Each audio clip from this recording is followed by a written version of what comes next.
आज आम कौन पढ़ा आमर जानी समस्ते वर्षक 12 मास है 12 मासरे केतोटी ऋतु 6टी ऋतु विशेष जानी कौन कौन कहते ऋतु सब ये ऋतु चक्र ग्रीष्म वर्षा शरत हेमंत शीत बसंत केतोटी ऋतु है 6टी है ए 6 ऋतु कौ कौ मास आसे है से विषय आम आज जानिबा है एटा की ऋतु पछड़ा कहया एटा की ऋतु कहला पिला माने शीत ऋतु है आम गोटे पढ़ा गोटे अच्छी गीत से गीत माध्यम ऋतु विषय जान है मो सांगर गाइब है ग्रीष्मे वैशाख ज्येष्ठ मास प्रचंड रुद्र परकाश ग्रीष्मे वैशाख ज्येष्ठ मास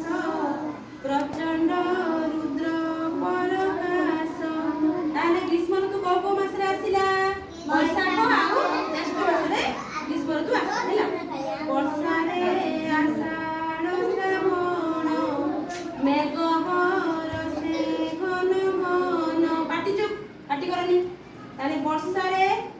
ऋतु कौन कौन कौन कौ कौ मास आसिला आषाढ़ श्रावण मास कौन हुए वर्षा हुए है मेघ बरसे घन घन है भाद्र आश्विन शरत रे निर्मल शोभा जगत रे तार भाद्र मास आसने मात्रे शरत ऋतु पड़े सेतरे हम आकाशटा कोन हो जाए जगत जगत निर्मल शोभा देखा जाए पार्टी करते मना करना चुपचाप बस पार्टी करनी चुपचाप बस हिमे कार्तिक मार्गशीर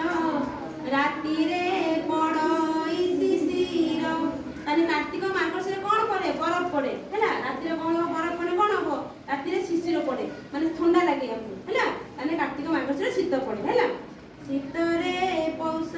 माघ मास देह रे रख